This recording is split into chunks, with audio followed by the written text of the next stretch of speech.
the intention with the MILPA show is to definitely be able to provide a space for people of color. A lot of the times, we just have to create our own structures, right, to be able to show who we are and highlight each other and whatnot. And so that, that's the importance of this.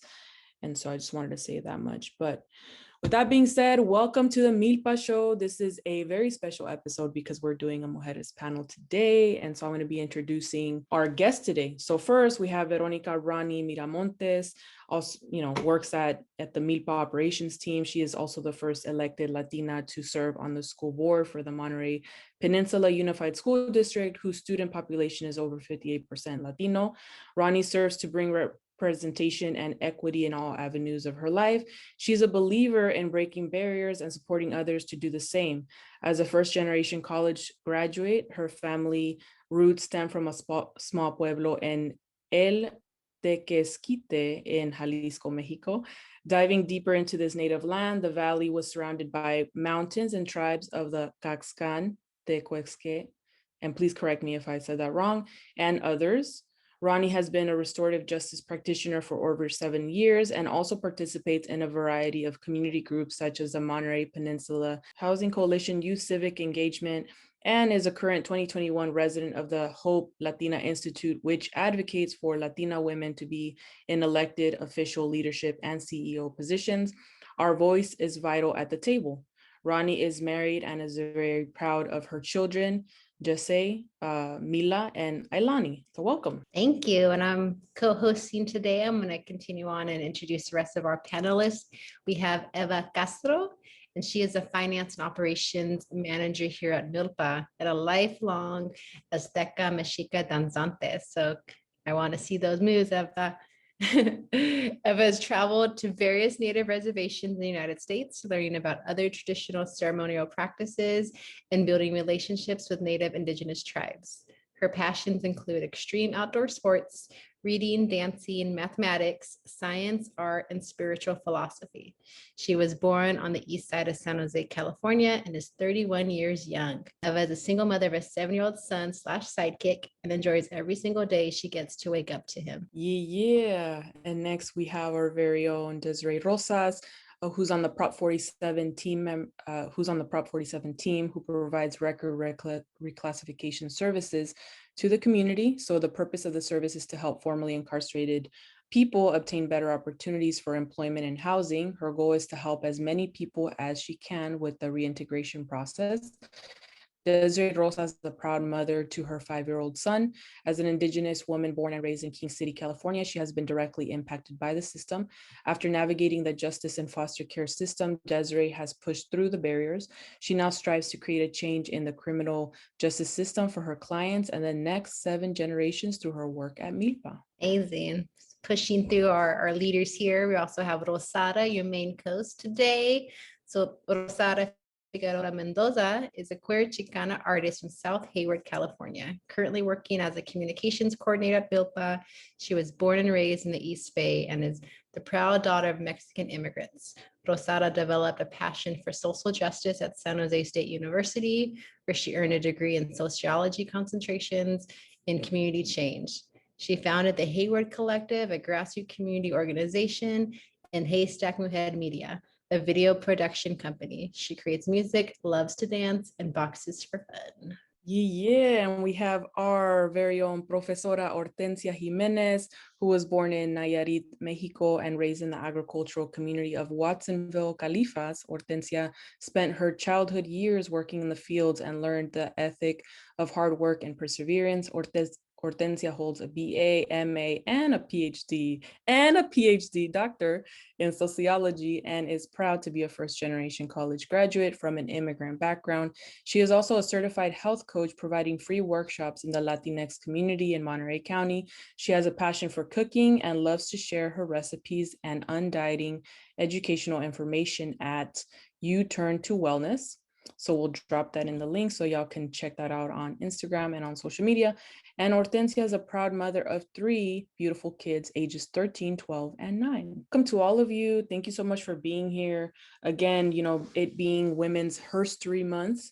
it's important to be able to create space for mujeres. And so starting off with this first question, in one way or another, we're involved in movement work. So what are the cultural practices that sustain you when times are tough? For example, whether they're indigenous cultural practice or otherwise. Feel free to get us started, Eva. Basically, the way I was raised is all through cultural perspective. So I only know one side of things, which is like ceremony, and it doesn't have to be like something you attend. It can be something at home. I mean, every day we have a samador lit. My mom, either my dad or me, who like the samador. Danza is a big part of my life. Danza has always been something that, since before I could walk, I've done danza. Um, and sweat lodge is very important, and then basic protocol too with ceremony is very important. I think it's just not about doing it, it's about integrating it into your life too. So whatever you practice in a ceremony or whatever you do in a ceremony, however that is, however you endure that, it's to maintain it on an everyday basis. And I think that's the biggest mistake that we make, is that we think, oh, I can go to a ceremony and I'm going to feel better. And it's like, no, you have to consistently be that person that you are in ceremony on your outside life too. So to me, that's been my only practice and my only like way of things. Maybe it's biased, because I only know that way, but Beautiful. Gracias. Yeah, for me, definitely, was raised very, I want to say Chicanas, and having my parents really lead certain directions for me. And I really practiced a lot of what they tried to do and also like mirrored off of what they didn't try to do. So my dad, for example, is a really hard worker and really didn't get a chance for self-care. So something like that helped me realize it's something I need to pick up in my own life. But family, so culture, right? That whole family dynamic that we have for us, I think was something that I try to sustain now in my life. So when days are really long for me, just going and like cuddling with my kids or spending time with my kids, cooking with our family, sitting down at a table is one practice that I think that we all can come around in a way to really sustain when times are tough. So that's something that I would definitely lean towards when things get hard, is my family. Thank you, Ronnie. That was a wonderful, beautiful answer.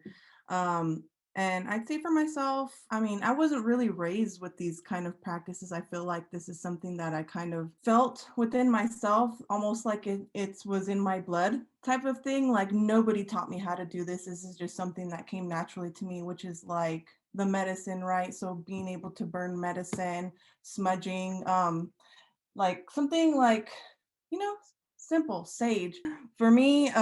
That's been very important. I think probably one of the things that has definitely got me through some of my hard times, as Eva mentioned, also sweat lodge. That's been introduced to me as of recently, and I'd say has had one of the biggest impacts on me when it comes to being able to take care of myself, especially within this work. It's very trying and taxing, but it's coming from a place of well, at least I can speak for myself, of just understanding these struggles and wanting to help people out with it. So being able to have that and incorporate that in my life, man, that's a blessing. And some, I guess, more non-cultural things that I do as well is probably like dancing, but that's kind of like danza too, but it's just more free flow dancing, just expressing yourself in that way, being able to get that energy and, yeah, just essentially that energy out. I'd say too, probably just like my art, I just being able to express myself through like, say, poetry, or just in general, like if I want to like sketch something out or like paint something and be able to do that in that way, in a healthy way, I guess you would say, right? That would be what gets me through those tough times. Thank you all for sharing. So for me, I think that situating myself within this borderland experience of being born in Mexico and raised in Mexico, and then raised growing up undocumented, I think has really shaped my understanding of who I am and my culture and like everything that I do. Um, my, Ronnie, family is big. And I think that now it's hard. You come from a strong lineage of women who challenge patriarchy, but they also enforce it. So, the contradiction of that. And I still like, I still struggle with that. But that's my sort of, that's a legacy they're leaving. Like the resiliency is just like amazing. My grandma's 93 years old. She's my paternal grandmother, and she raised me in this country, but she's hardcore patriarchal.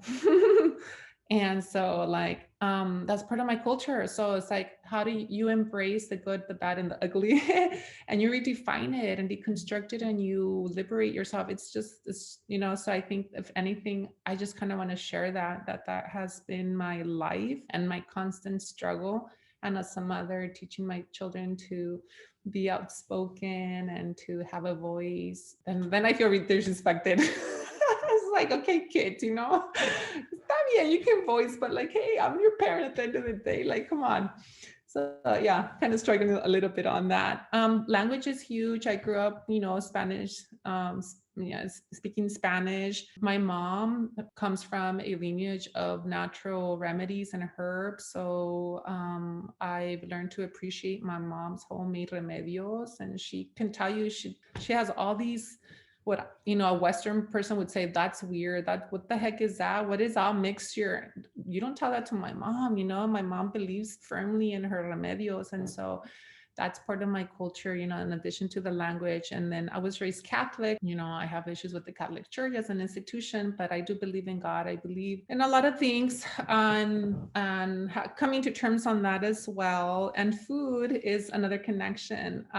Food for me, not just like Mexican food, just in general, I love food. And we live in a Western society where food is demonized, especially for people of color, communities of color, and how people are ashamed. And so for me, cooking is an art. And I say that because I'm not an artistic person. I can't paint, I can't do anything, but I can cook. I can come up with different things. So if anything, like that's part of my culture. And I want to say, like, just being Mexicana, Latinx, or immigrant doesn't confine you to just cooking Mexican food. And Mexican food can look very different for people. So I'm here to kind of show, like, yeah, like Mexican food doesn't have to be rice and beans. It can be some chili beans, si quieres. Like, what the heck, Anyway, so. Orale. Gracias everyone for sharing. And I feel that as far as cultural practices for myself, I will say that prayer has been always really key. I grew up in going to Catholic church as well. And there was a certain point where I just felt like it wasn't for me.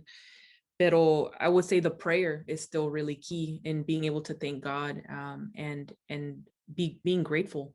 And so I would say that's a big thing for myself. My mother is really important to me, and she's a very religious woman. Again, prayer and being grateful is really key. And so and then beyond that, I think that the dance, not just danza, pero dancing in general freely is part of our culture. It's for celebration. It's for getting the demons out. It's for expressing ourselves. My mother's a dancer in that sense, and I feel like I get a lot from that. Música is really important to me. Just, I love music, and it really, I listen to music depending on my mood.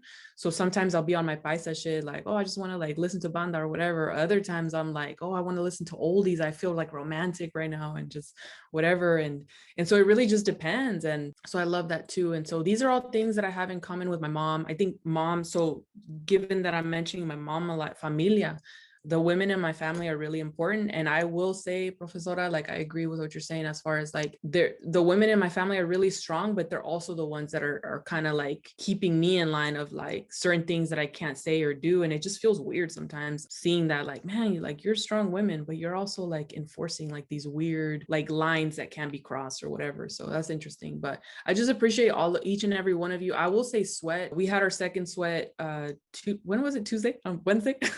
Wednesday.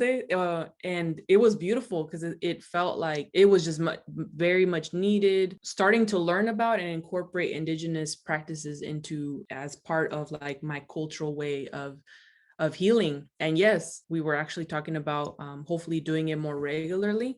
just because I feel like we all need that release. And it was important to just build that sisterhood, build that bond. Even, and I felt it with Ronnie. I hadn't met Ronnie like in person because of this whole thing, right? And like, it was cool feeling like, dude, I feel closer to Ronnie. I feel like the work became smoother because it's like, I finally met you in person and we were in sweat. And so it just felt, I've been feeling that with like Eva and Des, but it like solidified that like, all right, cool, we badasses, we doing this, right? So it felt good. Yeah, thank you so much, y'all, for saying that. I just want to mention, like, Wednesday was my first sweat ever, and it really was enlightening and something I took very appreciatively. I wanted to make sure that I was, I didn't want to just go just because, but because I was welcome and invited, and that made it more special. And it's something I want to start growing into for my cultural practices, is the indigenous side of things that we all have deep down. So something is that I would just highlight and recommend. But going on to our next question, talking about all this passion, what is your passion that you do for your fun and your spare time? For me, I was just mentioning, I'm great gaining this passion on indigenous practices. In the past as well, passion for my family, but also sports. I played a lot of soccer growing up and doing things that sort. Love reading and writing. Those things are what kept me going, and being around animals. So I just wanted to plug that in real fast on what my passions were, but I want to hear what your passions are. Thank you. So for myself, like I had mentioned before, I feel like I've known this ever since I was like a little girl, that I was going to be some sort of artist. I didn't know how or like what I was going to do. That's why I feel like I dabble in a lot of different types of art forms. For the most part, I feel like art in general would be a passion of mine. So I write poetry, and I've recently been published within one of our own newsletters at MILPA, the La Flecha, and even being able to say, hey, like, I'm a published poet now. Ooh, get it, girl. That was like a big one for me, because I mean, that's just a validation for myself, but also just knowing that like I'm on this right path of being able to express myself and be this artist that I want to be in one way or another, right? Painting as well. I do paint, I do sketching, like I said, I just dabble in so many different art forms. But also I'd say another thing that is a passion for me that helps me like pass the time would be like being in nature, and that's also an inspiration for my art, is being in nature. So being able to go on like hikes or nature walks, or going to the beach and just hearing the waves, like just being in nature, it's really grounding for me, and I love doing it.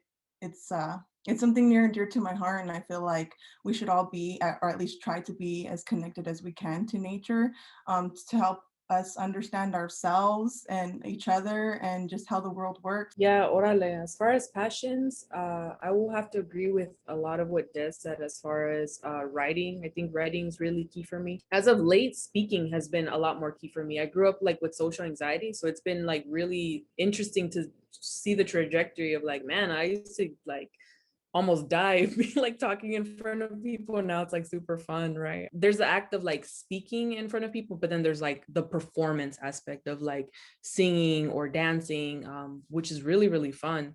And I also appreciate performers and artists that can do that. So I would say that's a passion that looks different now because of the pandemic.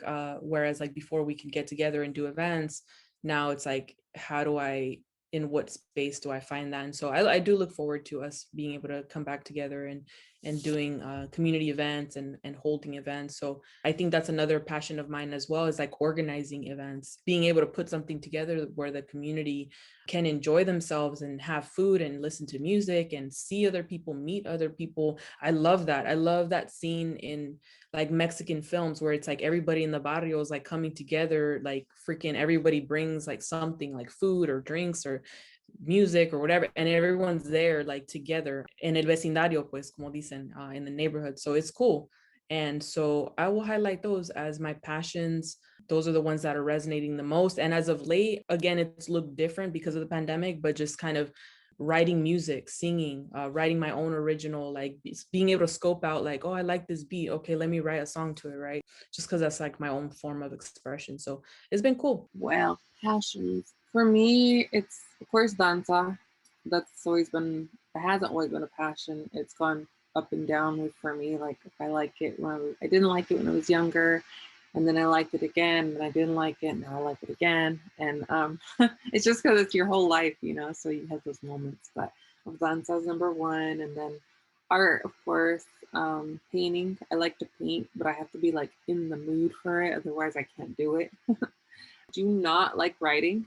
I am definitely not a writer. Math has always been a passion. I remember when I started college again, I would go into I was in this boot camp class, a boot camp math class, and it was like 10 units. And it was like the funnest thing ever. I used to walk into my class and feel like my heart was racing because I was so excited to be there. And that was like my first time experiencing like that kind of like feeling towards something like that, passionate, like I want to be here, I like this, it's fun, you know. Math, of course. And science, I like to hear the science of things because I grew up with such a spiritual kind of like perspective that I like to hear the science behind it, like hearing about frequencies. And when we talk about prayer, you know, it's in the same kind of perspective, like a frequency. Or like when we talk about like afterlife, we talk about atoms. Atoms can never be negative. You know, you can never have negative atoms, and just like afterlife kind of reincarnation. I like that's really big passion of mine, reading about it and learning and just having that kind of like, you know, data behind whatever we talk about in our circles and our spaces. Of course, outdoor sports. I like to challenge myself, and so I like to learn new things. Right now, I have like 3 challenges going. I'm trying to learn the splits and handstands and surfing, and I'm trying to like learn all these things because I haven't had dance in like a year. So I've been like picking up other little things that I can do on my spare time or whatever. Challenges. I love body challenges, like anything that'll make my heart race and make me sweat and keep me sore for like a week. Not walking.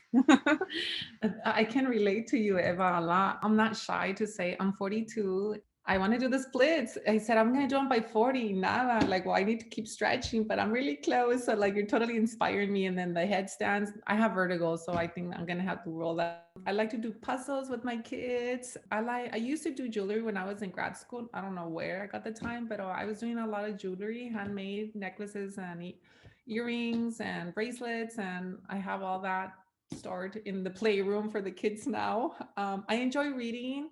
I don't do enough reading anymore. In terms of outdoors, I do like going outdoors, hiking, and just spending time outside. I love gardening. And with COVID and everything, I think I just been disconnected with Mother Earth in that sense. It has also been like, because I've been going through a lot, and spiritually I'm not where I need to be, and somehow that's affecting my outdoors and my connection to the soil, to the land. So that's sort of like a deep reflection for me right now to even say it. I love exercising. Yeah, you name it, I like to do it. I do extreme sports, pues no, I mean, ya no soy tan aventada, so I give kudos to Eva for that.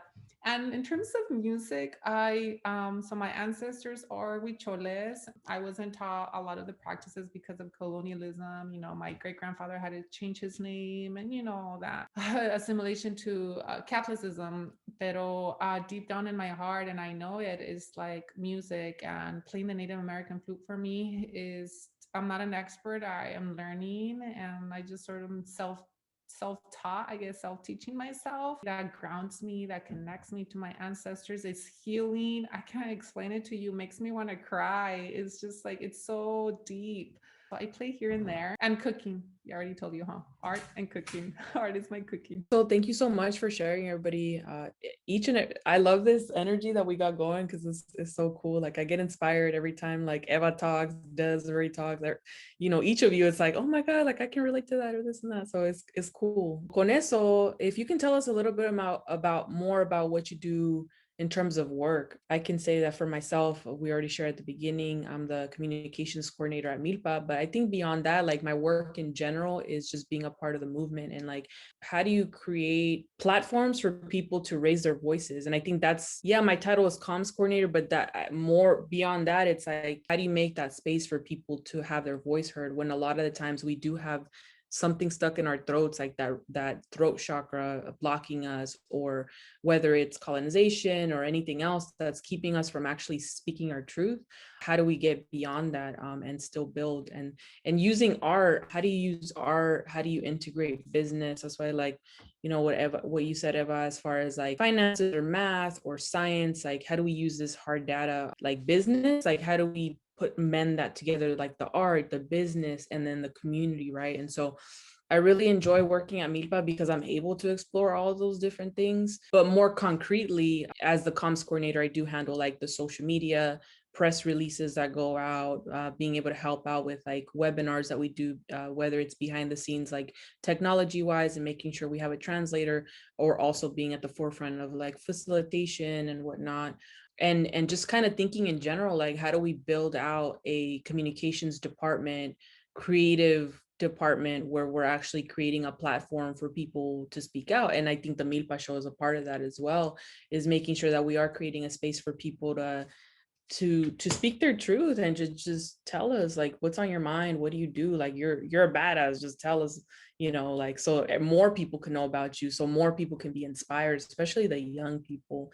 I think that's really key. And so I think for a long time I've thought I've been lost as far as like I've had so many interests, but it's like, where am I going with all that? But it's really cool to, I feel like once you find your movement family, then it makes more sense to like, oh, okay, this is what I'm doing, or this is what I get energy from doing. And so I feel that especially with the MILPA Mujeres, and we mentioned the sweat, feeling like, okay, I have a sense of like family and community, and like my place within that, and making sure that we're all kind of like leveling up, right?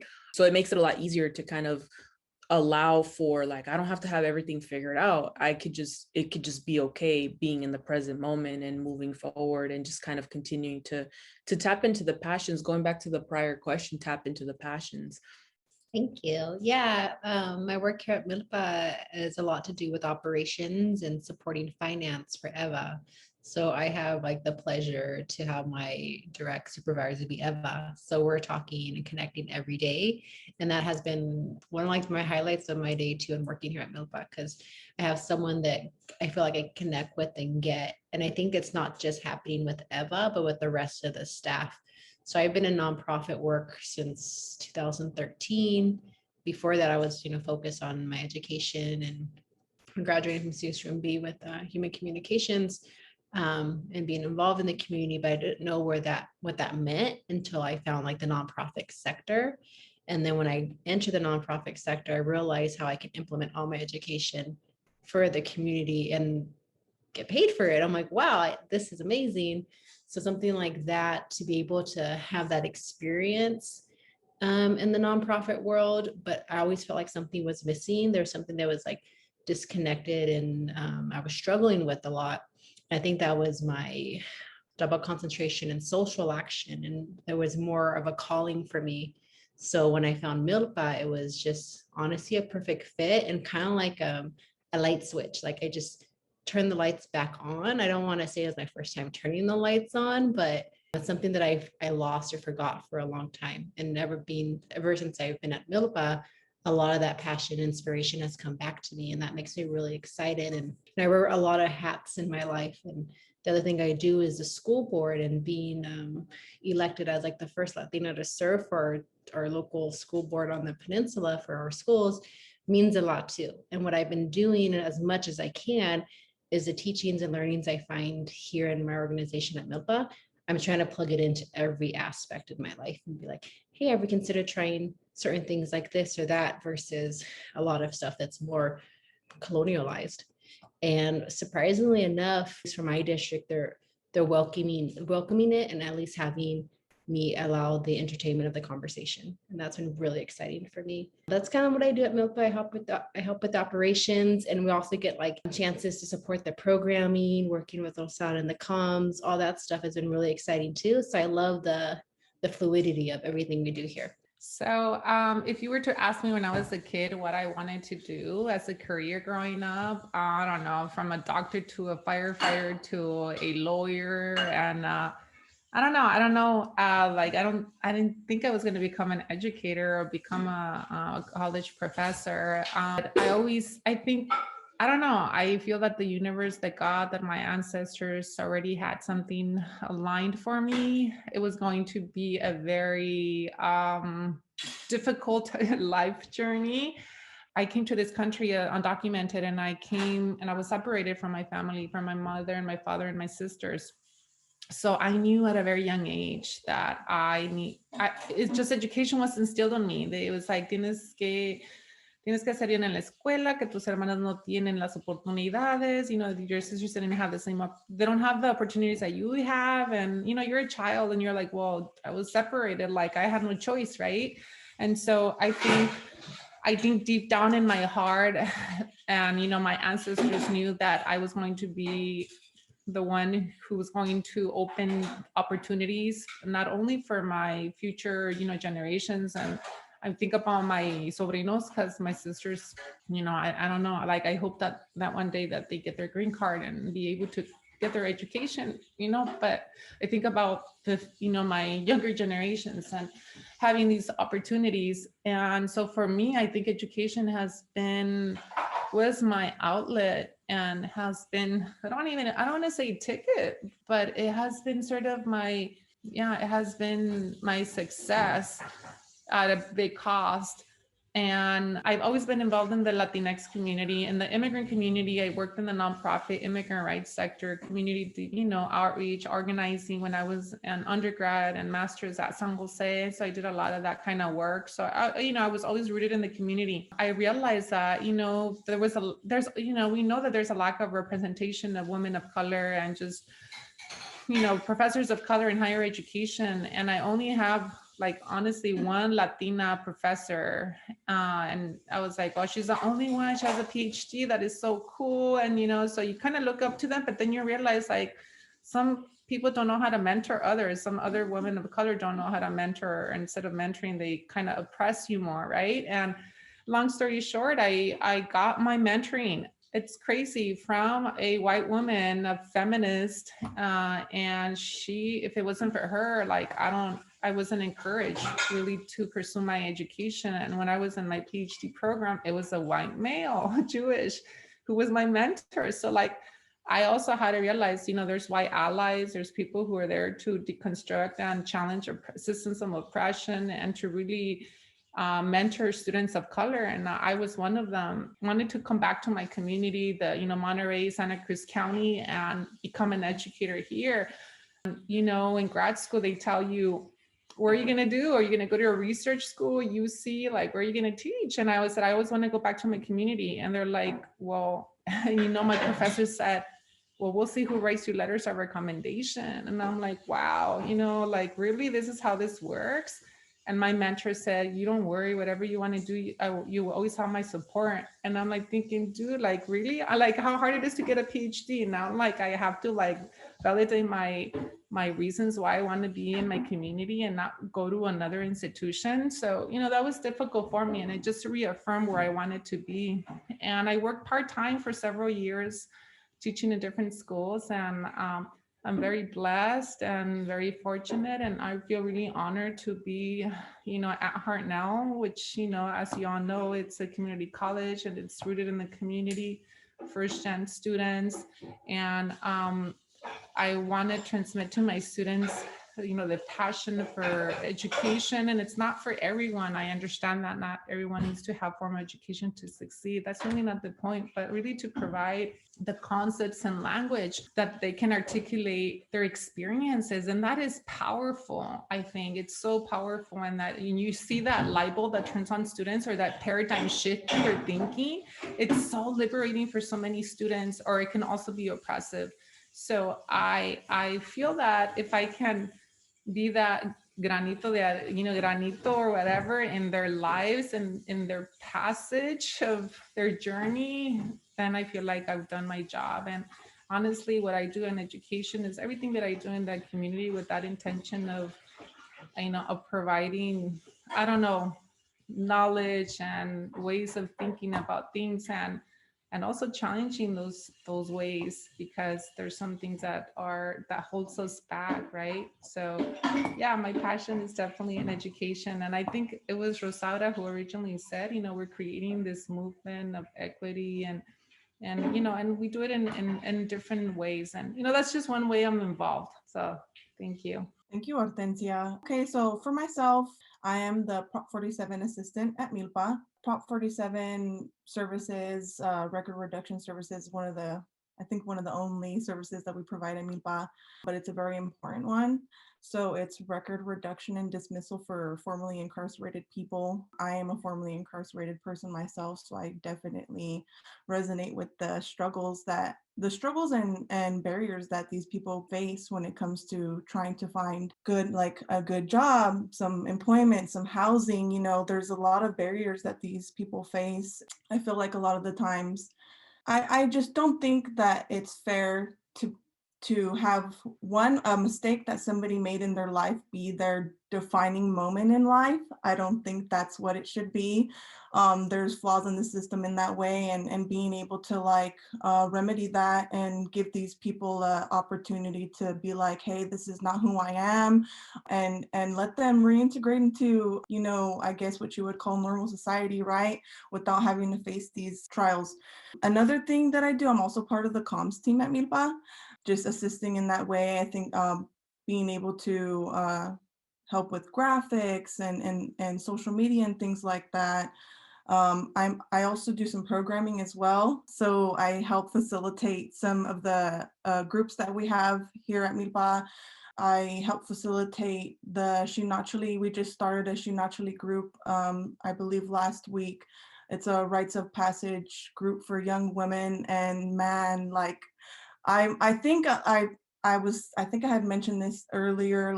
I think I manifested this job. I would say in my other jobs, I think I would talk my coworkers' ears off about how I would be able to work with youth. I'm going to work with youth. I actually had already tried to do that in another form, but it just didn't work out for me. So like I had mentioned, I was just talking my coworker ears off, I'm going to work with you. I'm going to make a difference in that way. I'm going to be the mentor for these people that I needed when I was growing up, right? The programming is a really big one for me. I love being able to be there and hold these circles and spaces for these youth. We're also working on some adult programming, so being able to incorporate that with our adults too, and being able to bring this different kind of healing to people, something that's not really, your more common things that people do. Obviously there's flaws in that as well, and this is that remedy to that as well, just being able to bring circle and culture and sisterhood and different things into the mix to be able to help push forward that healing, right?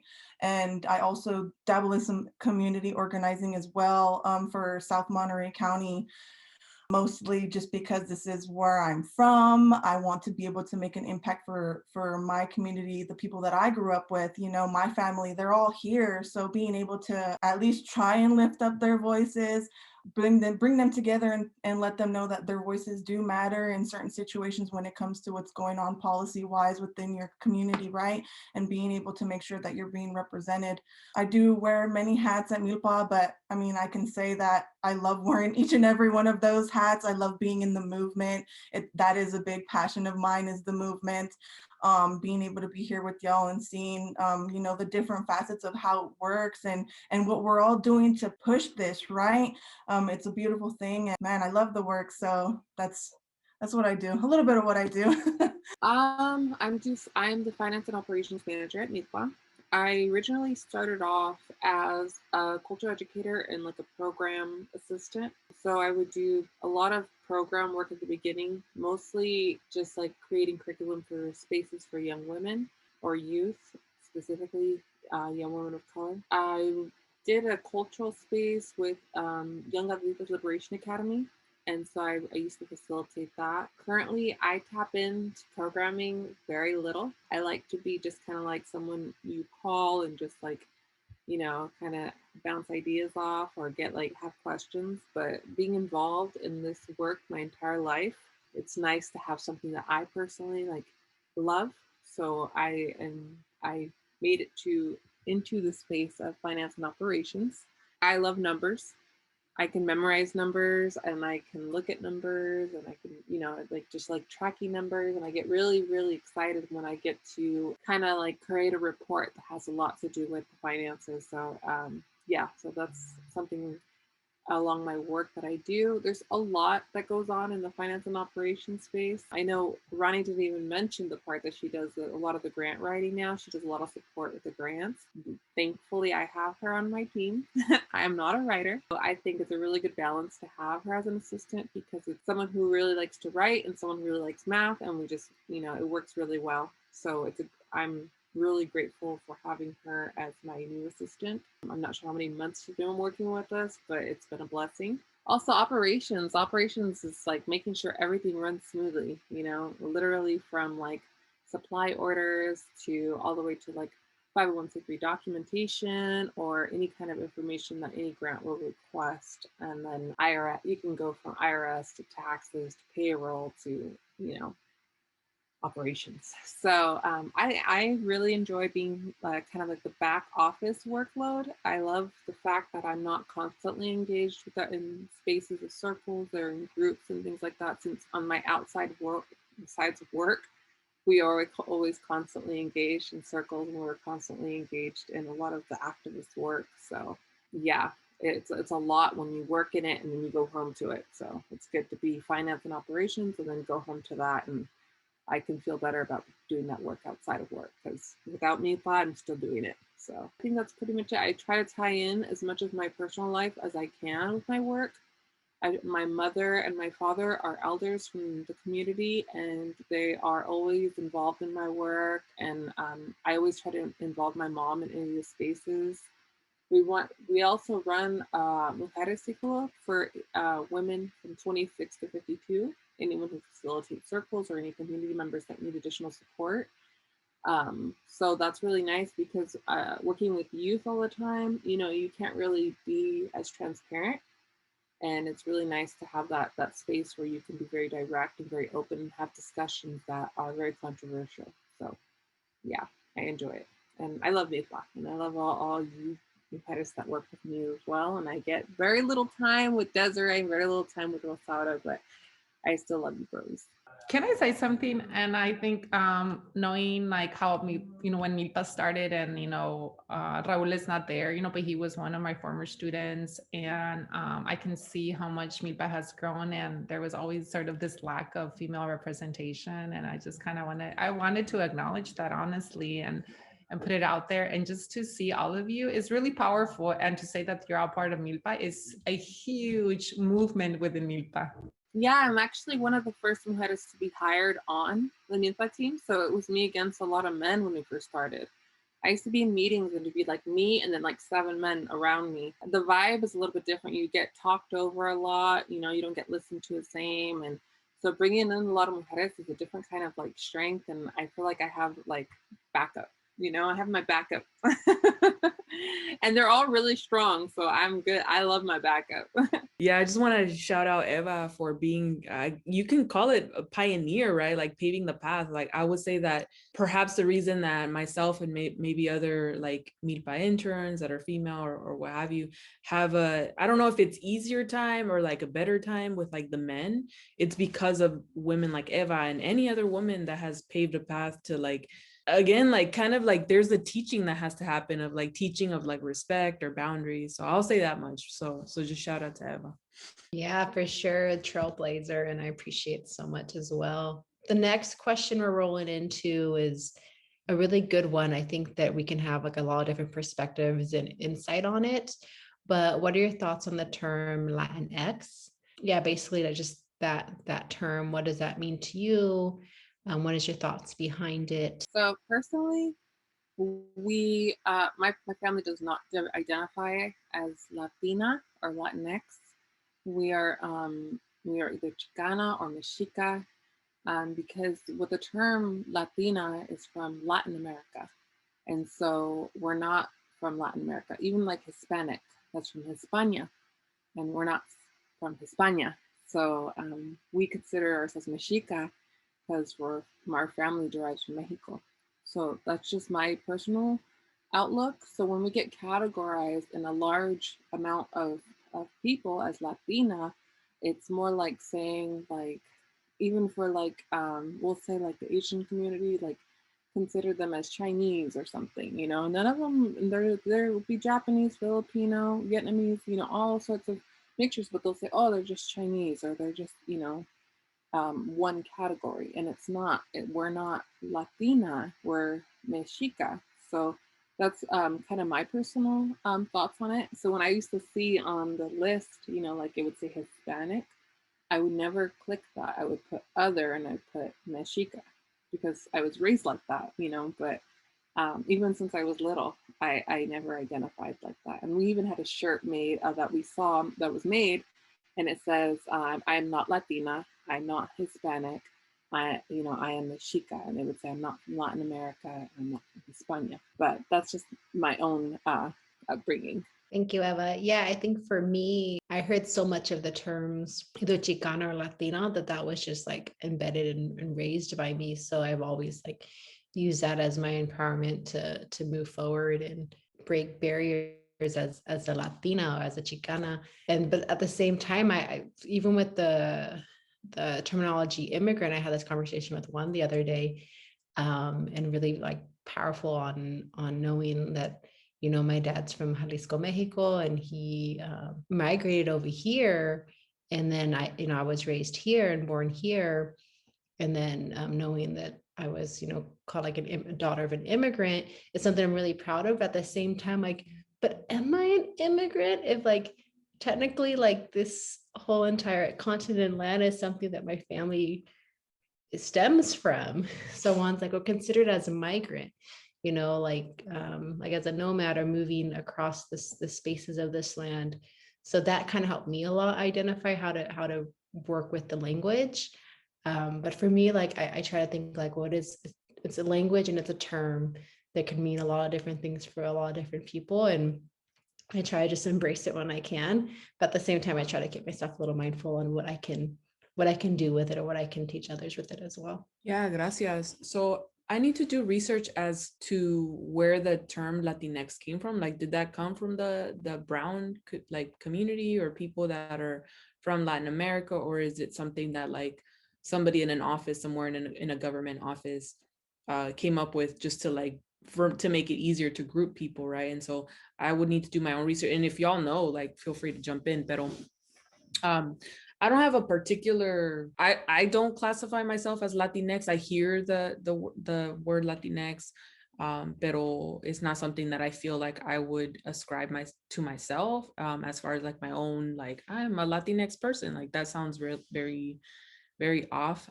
Pero no sé, like I don't know if it causes division, but I'll say that much. It's an interesting term. I know I've heard other folks speaking.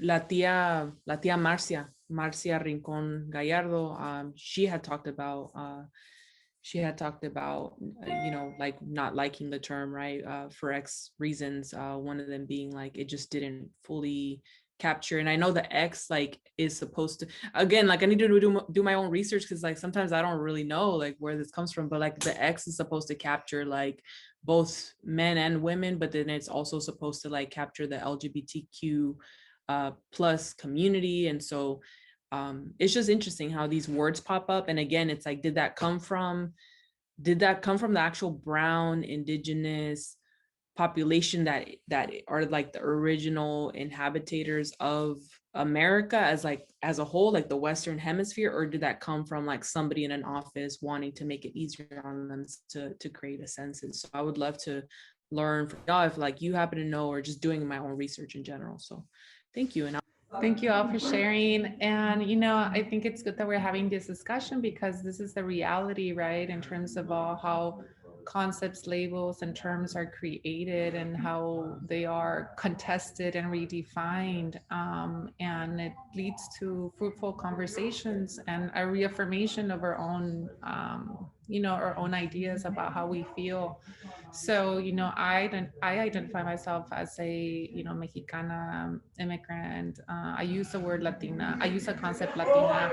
I don't use Hispanic. You know, Hispanic was created by the government and, you know, to capture the Hispanic population. So it's sort of like government imposed. And using Latina is sort of for me, yeah, acknowledging where Mexico is sort of situated, and with Latinx. And I think about my students who are gender nonconforming, right?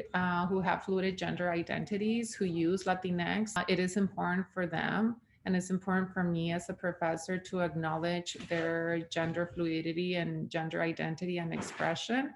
So my academic circles, or at least in the classroom, I do use it because I have students, and you know, and that's sort of the discussions that we have, because just because for some, you know, students, you know, they'll say, you know, you know, they're US born, they're Mexican American, right? US born, but they don't like to use it. They like to say I'm Mexican, right? So we have these sort of conversations, and at the end I'm like, it matters, you know, if it matters to you, that's all that is important. And you do not need to justify it to anyone else, right? Like your identity and what you're embracing.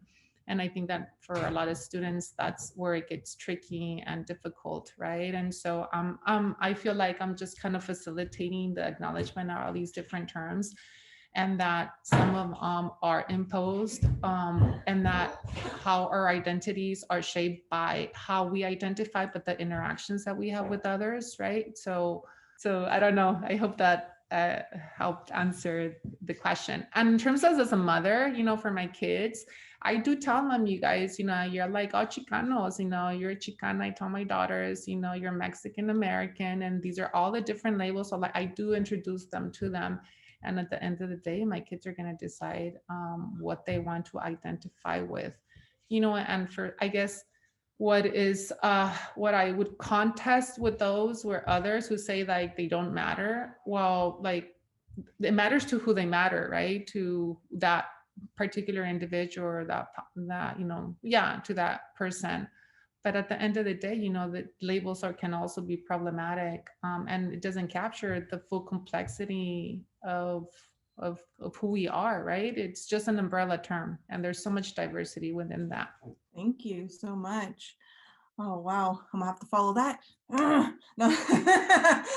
Okay, so I'm just gonna go ahead and say that I share the same sentiments as Eva. I do not identify as Latinx.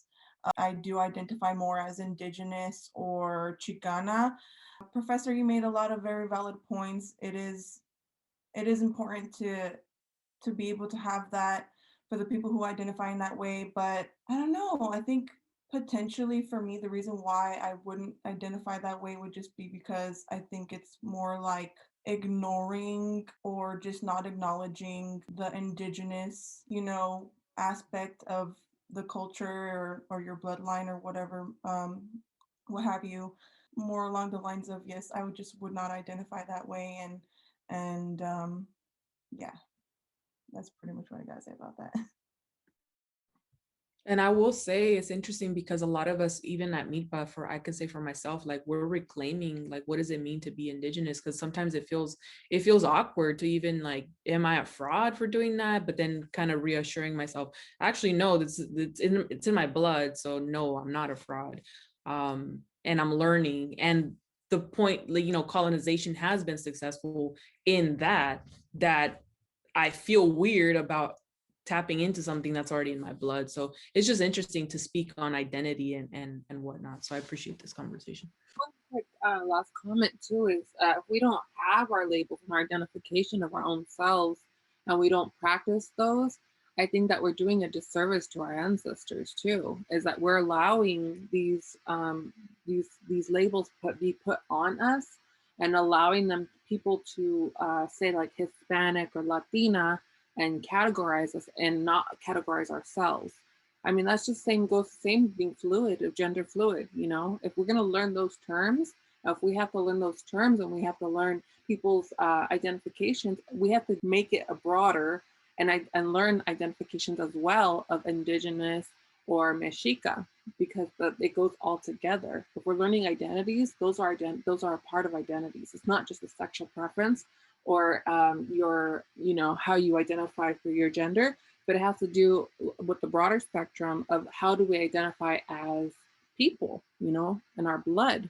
A lot of cultures, like a lot of traditional tribes, have clans, And their clans, they can say their clans all the way up to like who they are up to now. So it will be like the bear clan, the turtle clan, the eagle clan, and that's their ancestors. They're honoring their ancestors every time they speak out their clans. And it was important for those communities to have, for the communities of the Native communities to have clans for the sake of not, what is it, like incest, to not have any incest. And so they had very strong rules against clans that are the same to be together.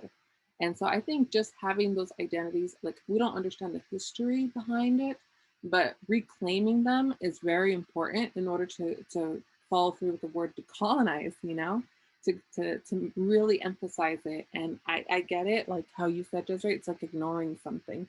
And it is, we're ignoring the fact that we have a strong identity and we're discrediting it and watering it down by allowing people to label us.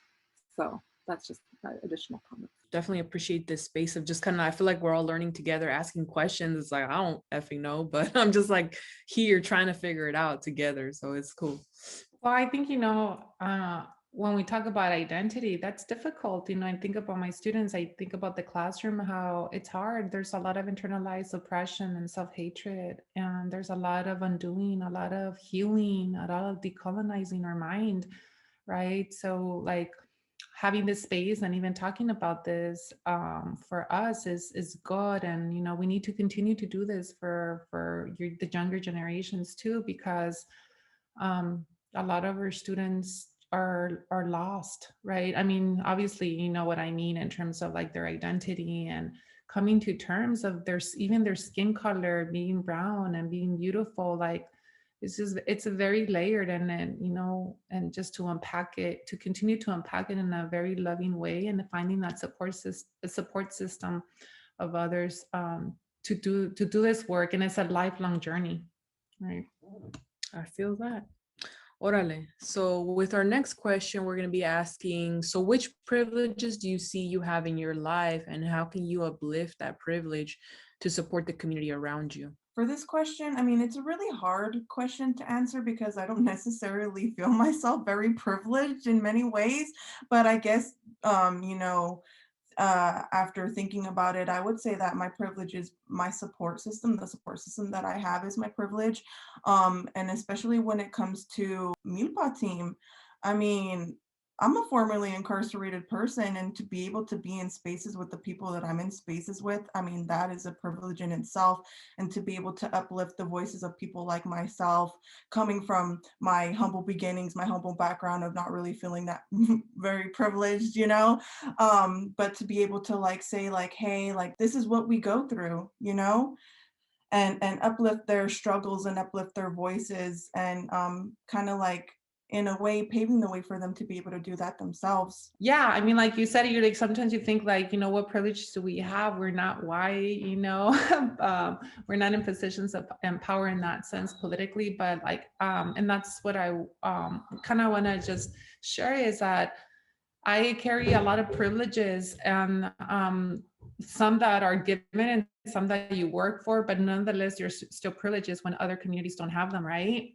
And so one of them is citizenship. I'm a naturalized US citizenship. So being legal is a privilege, and I will never take that for granted, because I have undocumented family members. I come from a mixed status family. So how does my privilege as a naturalized US citizen operate and impact my relations with my family members, and the power dynamics within that, and with my students? So I'm always aware, and I always point that out in the spaces that I'm in.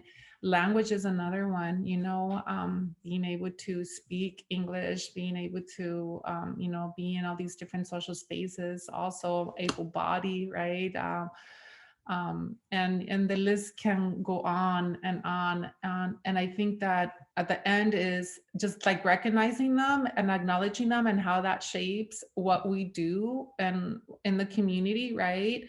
And the interactions that we have with others. And like, it's constant work, right? So it's not only just acknowledging them, it's also like, how do we break systems of oppression and address issues of inequality in a way where we're not we're not imposing our privilege, right? So yeah, I carry a lot of them, and I'm always try to be super mindful, and also work and really check myself too, because there's spaces where we need to learn to take a step back and be supportive and listen and be allies. Gracias. Yeah, that was really powerful for me. It sparked a light bulb in regards to citizenship as well, because born here in the US, I have that, that social security number that allows me to get and apply for a lot of things. And I think about my family, like my husband and our little family were mixed status. So there was a lot of things that, even though I'm a citizen, collectively as a whole, there's things that are not allowing us, we're not allowed to have. So I try to be mindful of that and know that privilege that I have, I want to be able to support others that don't. So I know, like, for example, my husband, he tells me all the time, like, he has lots of family here in the United States that are citizens, and he'll reflect and like, man, if I was in that shoes, I would just go for everything I can possibly take advantage of.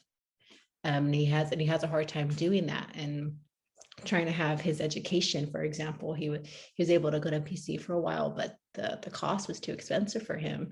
So he slowed down there, and now he's just focused on working all day. I mean, literally all day long. He's up at 5:30 in the morning, and I don't see him till some nights when he's working a second job, like 10 p.m. And that's his day. And he misses his family and helping his son study, and because he has to do what he can with what he has. So I keep that stuff in mind, and education in mind, and knowing that I do have, it's something I did work for. And before I met him, I was a single mom with my oldest now, and trying to maneuver through that life and work really hard for it. And I'm proud that I have a BA and I can do something with it. And I want to make sure that others can find that too. So maybe sharing my story more about, those struggles of trying to get through a CSU with just a kindergarten at the time, and me and no other family around us,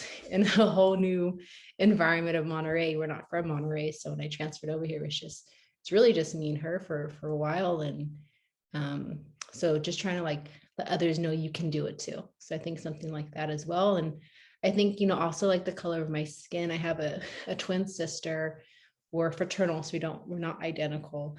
And she has this beautiful auburn tan, darker skin, and I'm lighter skinned than her. And growing up, I've always noticed a difference on how we were treated in the public school system. And even we went to a Christian school for a little while, and it was really hard for her. She's a huge introvert, and I feel more extrovert. And I think about that, I'm like, maybe because I was accepted more, I'm not sure, but wow, I can just imagine we grew up in the same, side by side, and we receive different, supports. So thinking about all those things is something I'm just trying to be mindful of when I'm leading certain spaces, or all my spaces really. And knowing that, those privileges allowed me to be where I'm at. How can I make sure that I can share that to bring others up with me? Yeah, so definitely my skin color, because I'm lighter skin, and I come from a family where my mom's really dark and my dad's really light. And being born and raised out here in the San Jose area, or Morgan Hill, or Gilroy, in those areas specifically, I was raised around a lot of white people, and so I learned how to be, I guess you could say, quote unquote, white. We learned how we don't have to take no for an answer. We learned that we don't have to accept our food when it comes in a certain way. We learned that we can even speak up against the police, that we have our rights, things that I think as I am saying it, I know it's practicing your privilege, because a lot of people come from other countries and they don't have the ability to speak up against the police. They don't have, they can't, and a lot of people culturally are just accepting of things. And our food comes and it's not the best, we just accept it and we say, oh, it's okay, it's fine, I'll just eat it, it's all right. Or not having to speak up to any kind of authority figures. And I was raised really speaking out loud to authority figures. So that's a huge privilege on our end. And learning English, or not knowing English really well, as a really big privilege. It's my first language, if anything, and I still have trouble speaking Spanish. And then traveling, the ability to travel from country to state freely without having to think twice about anything. I don't have to have anxieties about anything. I can just go. So I think in that sense, I'm very privileged. I have lots and lots of brothers and sisters. I'm the youngest of 6, and I have a huge, strong support system. And we are well established out here in the United States. We're not rich, and we never have been. But even at that, I've traveled to different states and I've seen different reservations, and I know that I'm well off. I'm fine. I'm doing good. I'm comfortable. So yeah, very privileged. Yeah, gracias to everyone for sharing. And I will say that for myself, it's been really important to build Black and Brown solidarity just because there is a lot of anti-Blackness in the Mexican community. I've witnessed it, I've seen it in my own family. And I will say that I concur with Eva as far as like speaking to the police. Like I don't feel that fear of like, oh, my life's in danger. I don't think I'm a threat in that way as a Black man would be, right? So I think it's really important for me to be able to create a platform where we can build that Black and Brown solidarity, just because it is important. I think a lot of the time we face a lot of the mass incarceration, the dismantling the school to prison pipeline, and generally just building people power. Like it's important for us to like build our voice and understand that, oh, actually it's a human right that I be treated with love, dignity, and respect. I don't have to like, it doesn't have to be like optional or anything like that. It should actually be like a requirement, like, so I would say that that's a privilege. And I think that touches upon like the fact that like, perhaps I'm less of a threat because I'm a woman. Perhaps I'm less of a threat because my skin tone is lighter. And so, keeping in mind that. And I would definitely agree with you, Profesora, and Eva, as far, and like Ronnie, you mentioned the citizenship.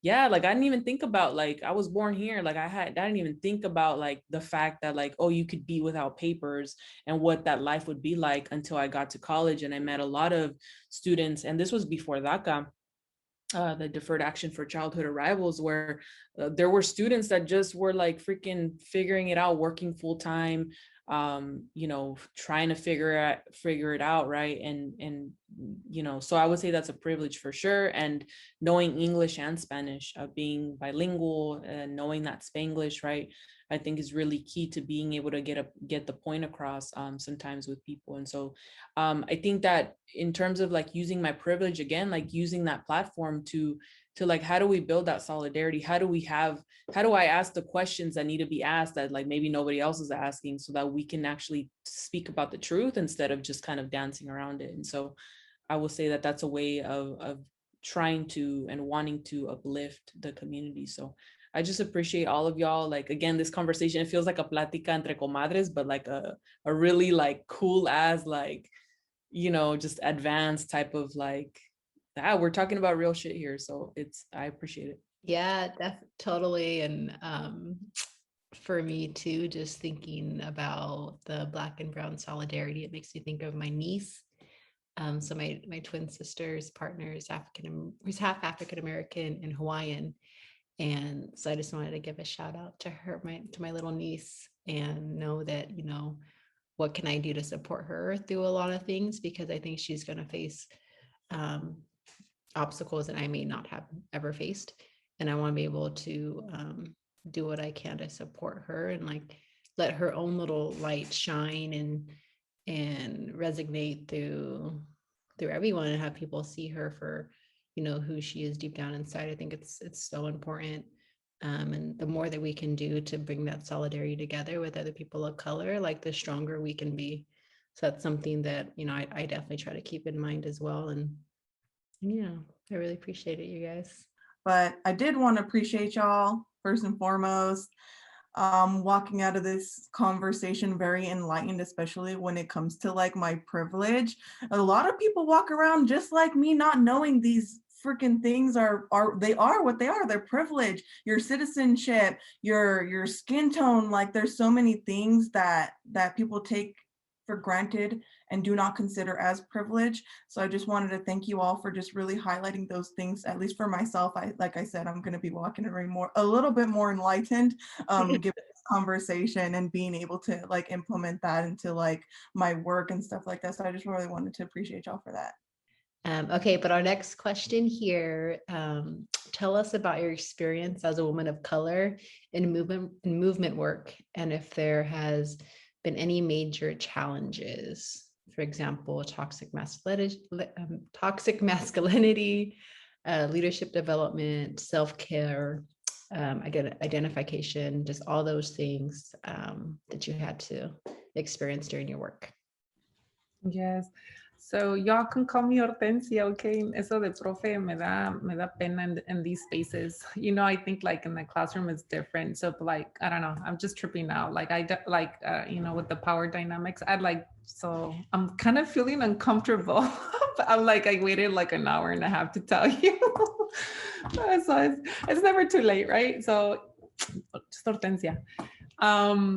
Yeah, it's been hard. It's hard. Y'all know that. We all live it, right? We live it, we breathe it. It's toxic. I think that my earliest experiences of women of color in community organizing and kind of leadership development and advocacy, it wasn't really more about race or gender. It was about age, because I was in my early 20s and the executive director at that time, she would tell me, Hortencia, you're just too young, you don't understand, or you don't know, constantly. And obviously, you know, you were already dealing with the imposter syndrome, and that makes it even worse. So I experienced a lot of ageism in community organizing, and sexism too, you know, by my fellow, you know, co-workers, not so much in the community, I would say. So I experienced a fair share of that.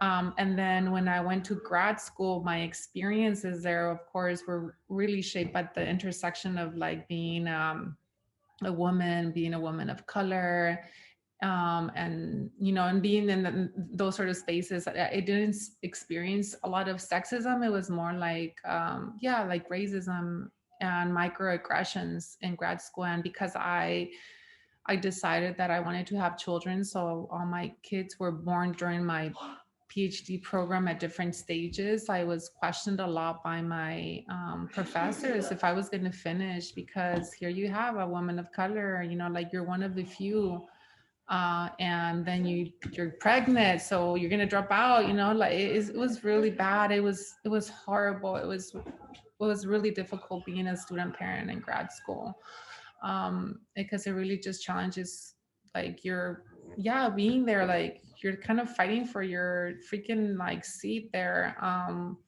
It's survival. And, you know, just coming back here in the community, you know, different types of challenges, but like definitely toxic masculinity has always been part of my life, unfortunately. And like I said, patriarchy is one of them. And my dad, you know, he passed away many years ago. Like, well, honestly, it's been decades, but it seems like it was yesterday. He was very machista. And like I said, you know, the women in my life continue to enforce and practice patriarchal ideas and ideologies and practices. So I constantly have to challenge that. Even right now, I have to. And the way that I challenge this,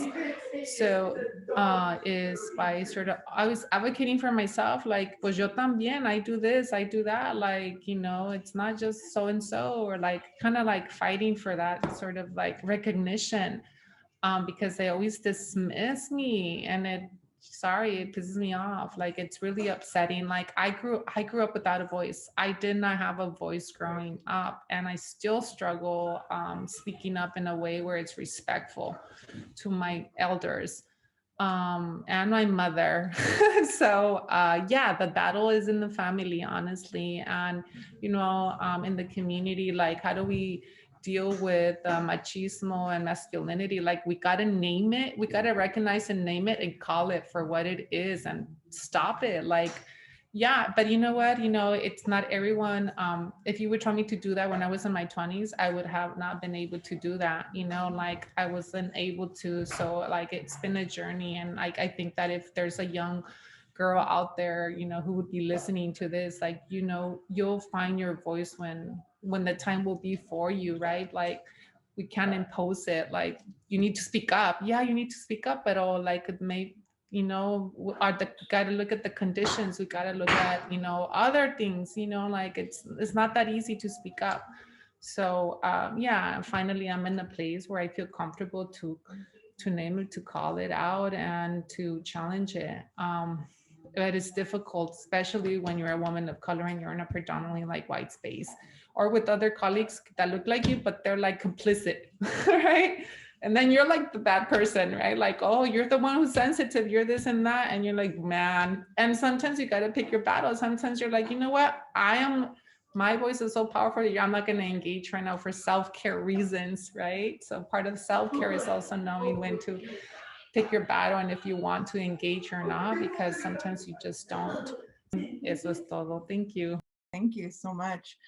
Okay, so for myself, I have been in movement work since I think like October 2018. So I'm fairly new to the work, fairly new to the movement, to the environment. But for myself, my experience as a woman of color doing this type of work, I mean, I can say I'm very lucky to have not really experienced much of this, you know, toxic masculinity and, you know, types of discrimination. I don't really feel that within the space that I'm working in right now in movement. I know a lot of people experience like being tokenized or like I said, that toxic masculinity or not being validated. But I mean, I really, like I said, I'm just lucky to be able to have this space at MILPA where I feel very validated. I feel like my opinion matters. I feel like really like I'm not being seen for being a woman or being a woman of color, but I think it's just the space, you know, because it is so open for pretty much anybody.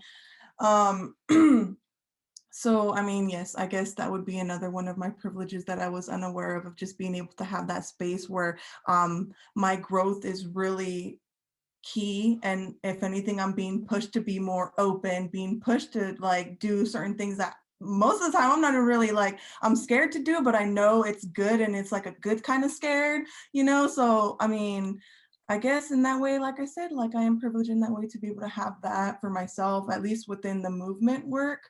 Now, in other workspaces, excuse me, I wouldn't be able to say that. I have experienced toxic masculinity in other workspaces where, you know, they put you down. It's like you talk and they're like, no, don't even go there. But like I had mentioned, within this movement work, I have not really felt that at all. So, I mean, I'm very lucky to have that. So thank you all so much for having me in this space. I really appreciate it. I'm walking away with so much knowledge and just really just appreciative of this space. A lot of the times we don't have these kind of conversations to empower our women, but this is the space to do this. And I hope that whoever watches this walks away with this same feeling of inspiration that I'm walking away with today, and or at least just some sort of spark of something, right? So just wanted to say that much. Appreciate y'all. Thank you. I echo Desiree's words. Thank you so much for inviting me to be part of this space. And really is really an honor. I have a lot of respect for MILPA since its inception of all the wonderful work that it's doing in the community, and to see Powerful Mujeres leading is invigorating. It's hopeful. Like I told you, like I was really tired. I'm still really tired, but it sort of lifts my spirit. And to know that you're all like, I don't want to say a bad word, but you guys are all badass.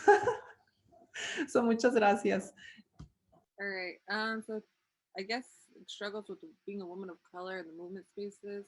I mean, you have to understand I've been born and raised in those spaces. So even going to like ceremonies or anything like that, you're a little girl, you become an easy target, you're vulnerable to people who need healing.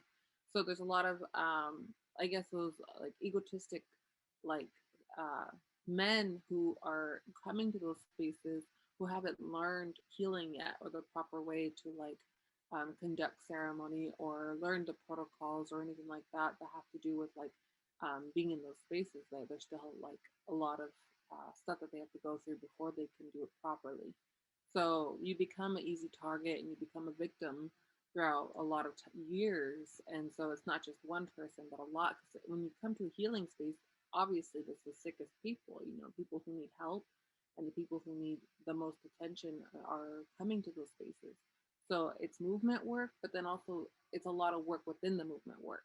So just because you're in the movement work doesn't mean that you're healed or that you're better or that you've somehow found you know the light or found God or found Jesus or whatever you're looking for. You're looking for it still because you're in that work.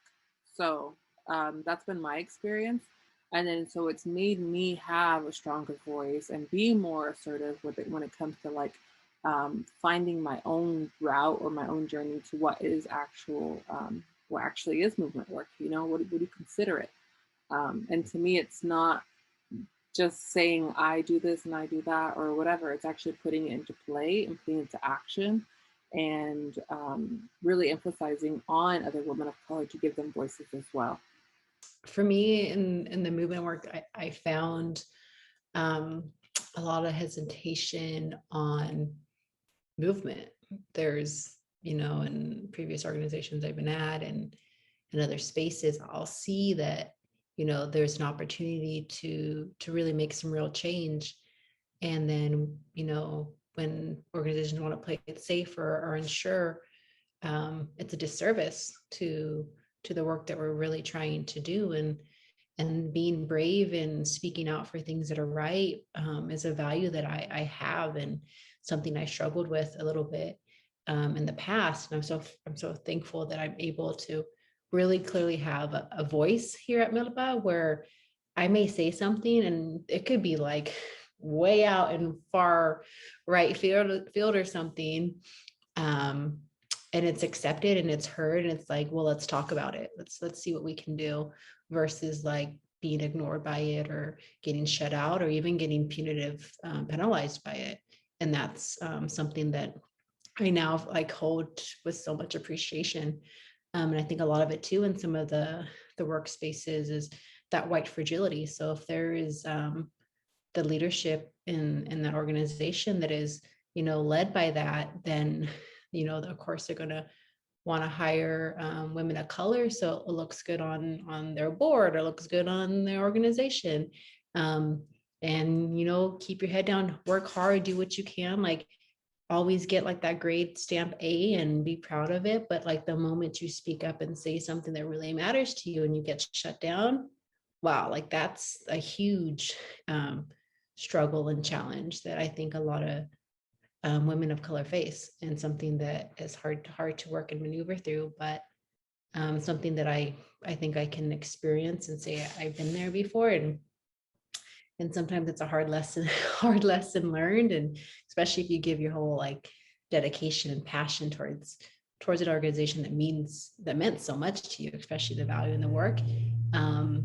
But then when it comes to actually making some real change and headway and having that shut down, it's pretty hard and difficult to maneuver through. So I like what Hortencia said, like picking your battles and knowing what's important in life. And for me, there it was a time where I know what matters for me. I know what's important for my community, and leaving that behind and moving on was pretty impactful and powerful for me, and something that I just appreciated so much.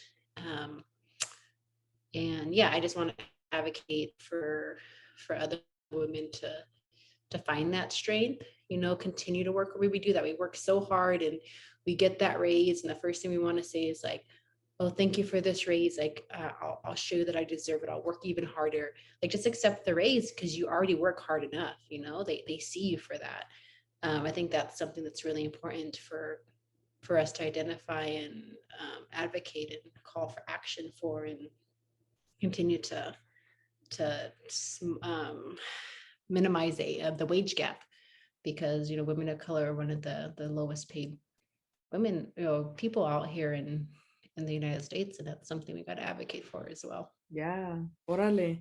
And I will say for myself, this question is interesting because the way I see it, movement work is life. And so when I think about the life challenges that I've had, it has been that toxic masculinity, that machismo, and that has affected me in a lot of different ways, to the point of like, man, sometimes I feel like I'm rebuilding my trust in men, right? And so being able to feel comfortable speaking my mind around men, and you know, it's been interesting being at the in within the MILPA space of still, you know, you're in the movement, but that doesn't necessarily take away the responsibility of like teaching people how to treat you. So that's always going to be really important.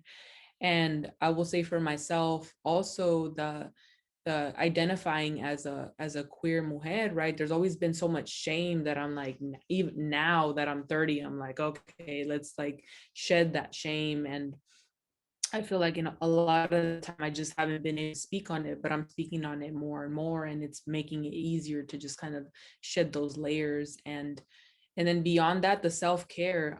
I will highlight the self-care within movement work. It almost feels like you have to kind of die to like be within the movement, like give everything. And it's like, that's not cool, right? Because then there's nothing left for yourself.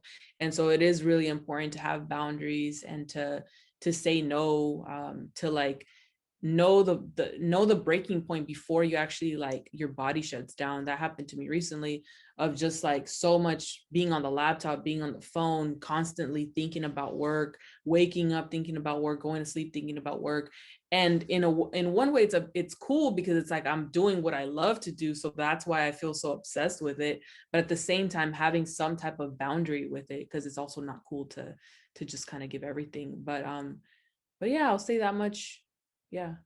So, all right. So with this final question, gonna ask, you know, how is cancel culture impacting the spaces we're in, and should limitations, boundaries be considered? Because sometimes it can get out of hand. So for me, I'm not involved in social media, so I don't I didn't really know about cancel culture. I had actually asked my niece, and so I asked her, and she was telling me it's about like even creating your own boundaries for yourself, like understanding like it's okay, you know, like to cancel somebody, especially if somebody's being completely out of line. But also, like how you had mentioned before, Rosaura, is just taking into consideration maybe you can learn something from hearing somebody out. So there's like that balance, but we have to each individually know our own boundaries and know what we are able to tolerate or not. So that's just my input since I'm not really involved in that space. I mean, I counseled myself. That's a good one. For me, yeah, I think like the term cancel culture just really started ringing in my ear the past 6 months. My daughter, she'll be 17 in August, and she's like, her Google is TikTok. I think I really do think that's what it is for her. So she's all about TikTok. So when I had to ask her about it too, and she was telling me and give me some examples, and I'm like, okay, I see what like the term means. And there's things I agree with Eva. There's some stuff that makes sense, or people don't want to you know, say it's like way out of line, like why support it. And then also the other term that she was mentioning too is like, well, we have to like hear other people out and learn from it, and actually invite people that have different perspectives together in a space to have conversation. Because if we just like turn our back and ignore everybody that has a different point of view than ourselves, then we're never going to get things done. We're going to be stuck in this environment of like hatred or disrespect, or maybe ignorance might be a good word for it. And instead of like growth and opportunity and conversation and resolution, healing, all those things can be brought if we come together and talk to someone that we may find something that we don't agree with, or they may not agree with us. Maybe there's something that someone could cancel about me, and how would that make me feel if it's something either I strongly believe in, or maybe always did it. That's all I've ever known. So unless someone comes up to me and tells me, hey, have you considered this, or have you thought of it this way, it might actually spark a conversation or a light bulb in myself to be like, oh, I actually haven't thought of it that way, and learn from it as well for myself. But that's kind of what I get from that question. And I do appreciate it being brought to us. I would be really curious to hear what like the younger generation, like tweens and teens, have to say about this. Yeah, I feel it. Yeah, I think it's always going to be really important for me to at least try to have the conversation with another person if I feel like they're completely out of pocket, because I might learn something from what they're thinking, and I might not adopt it as my own, but at least talking to them.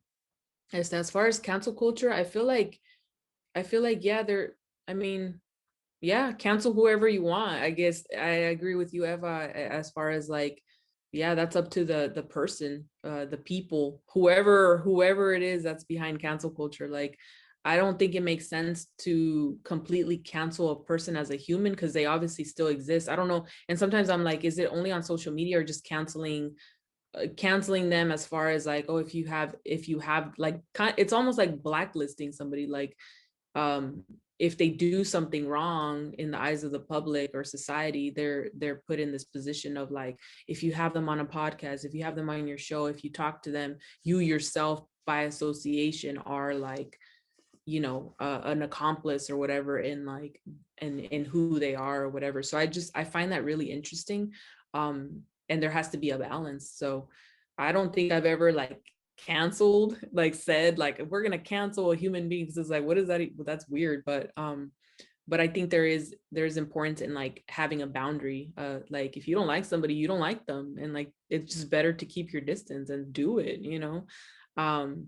So I'll say that much. But you know, pero con eso, that's our final question. Thank you everybody for just, you know, tuning in and just being here. Yeah, thank you so much, everyone, for tuning in and meeting these amazing, outstanding mujeres, just coming together and lifting our voices about, you know, all of our different point of views. And a lot of things are collectively similar, and there's some things that are different. And I think at the end of it, we all still love each and every one of us. So I just want to acknowledge and lift that up. And we talked on, you know, our own passions and things that we work on in life, and what we've learned in this movement work, and how we can identify for ourselves and our community. So with that all being said, gracias por todo, and have a good one, y'all. Peace.